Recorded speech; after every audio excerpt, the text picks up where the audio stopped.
saya jalani, dan insya Allah dengan ini saya ikut turun tangan untuk mewarnai dan memberi makna bagi republik yang kita cintai. Dan waktu itu kakek saya termasuk dalam proses itu, dan saya berdiri di sini mewakili dia. Saya nggak mau, saya takut dikritik.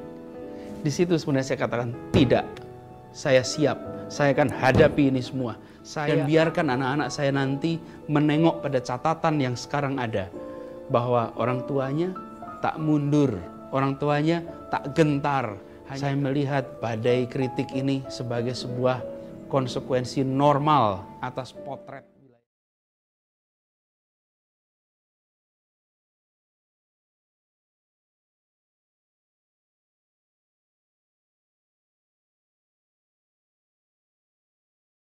Saya minta, bukan saya melobi, tidak.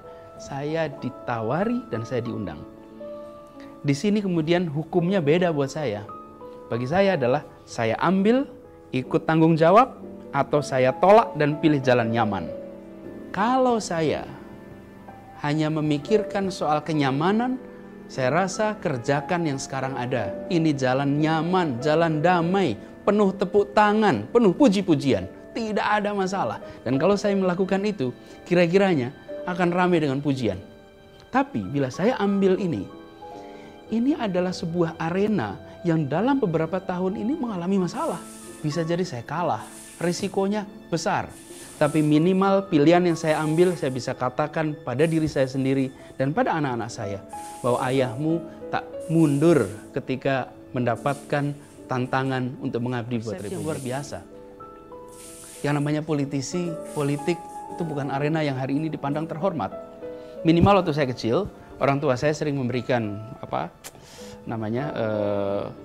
buku biografi.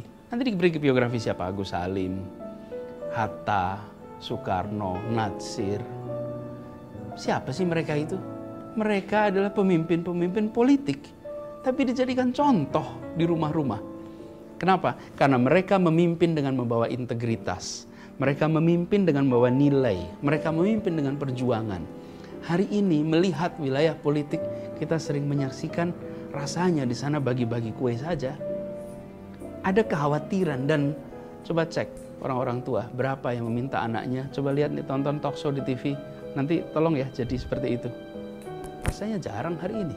Di sisi lain, urusan pangan, urusan pendidikan, kesehatan, perumahan, transportasi, infrastruktur, siapa yang memutuskan? Yang memutuskan adalah mereka-mereka yang berada di wilayah politik.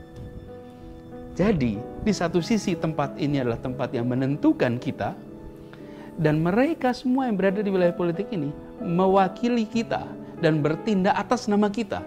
Segala yang mereka katakan, yang mereka lakukan adalah atas nama seluruh bangsa Indonesia. Nah, saya dalam situasi di mana saya harus pilih. Saya ambil jalur yang biasa nih, yang sekarang, atau saya pindah dan masuk di wilayah ini. Kenapa? Bukan saya minta, bukan saya melobi, tidak. Saya ditawari dan saya diundang. Di sini kemudian hukumnya beda buat saya.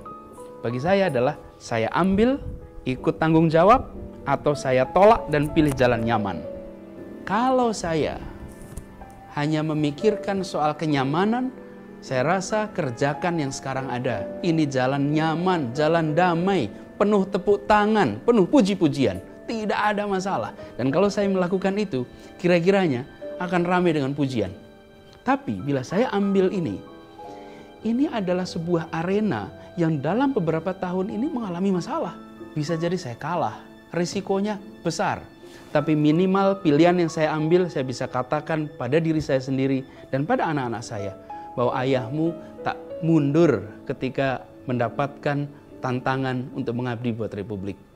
Ayahmu tak bergetar hanya karena dikritik dan bisa jadi disamakan dengan berbagai macam contoh mereka yang masuk wilayah politik untuk sebuah kekuasaan semata. Kalau kita tidak mau melakukan ini dan hanya duduk nyaman, ya kalau saya lipat tangan aja dari luar menyaksikan proses ini, mengkritik, menunjukkan di mana kurangnya, saya rasa kita sudah punya stok cukup banyak kritik. Yang kita kurang hari ini adalah stok yang mau langsung turun tangan. Dan saya pilih untuk turun tangan. Saya tidak berharap semuanya sudah diselesaikan di awal. Justru kalau menurut saya, dengan terlibat, saya bisa ikut memperjuangkan agar proses ini diatur dengan baik. Jika saya tidak berada di sini, keluar saja, maka saya nggak bisa ikut menentukan.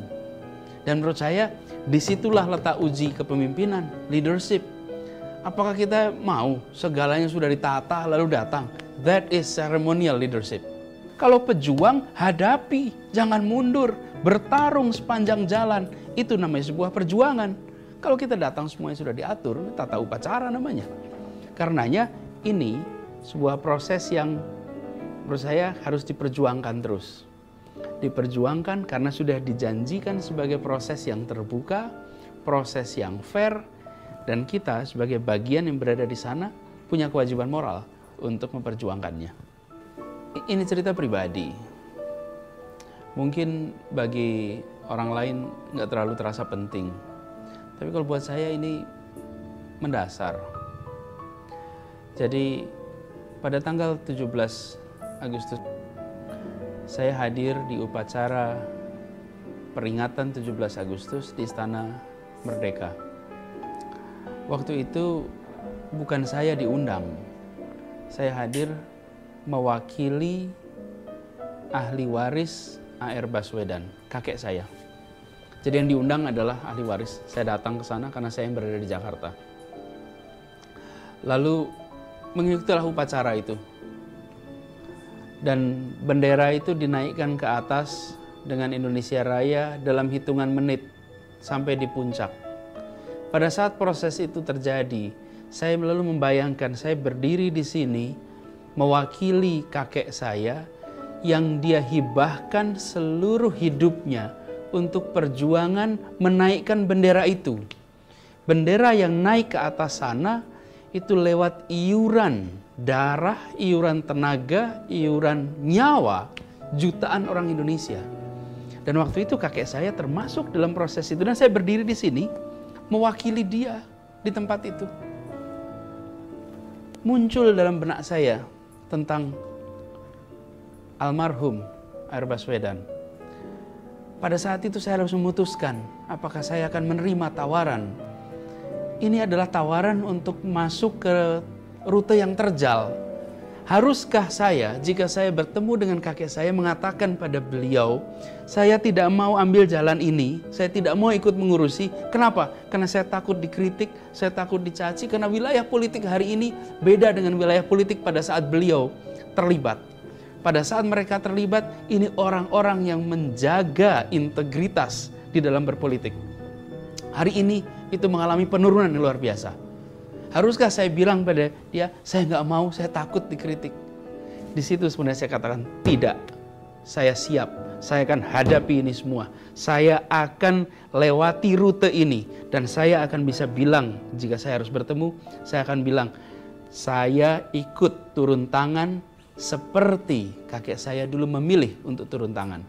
Dan biarkan anak-anak saya nanti menengok pada catatan yang sekarang ada. Bahwa orang tuanya tak mundur, orang tuanya tak gentar hanya karena khawatir dikritik sana-sini. Saya melihat badai kritik ini sebagai sebuah konsekuensi normal atas potret wilayah politik sekarang. Jadi pada saat 17-an kemarin, itu sebuah turning point yang luar biasa. Dan pada saat itu kemudian saya merasa yakin, bismillah, saya ambil rute ini, saya luruskan niatnya, saya tegaskan sikapnya, dan saya ambil putusannya. Saya jalani, dan insya Allah dengan ini saya ikut turun tangan untuk mewarnai dan memberi makna bagi republik yang kita cintai ini.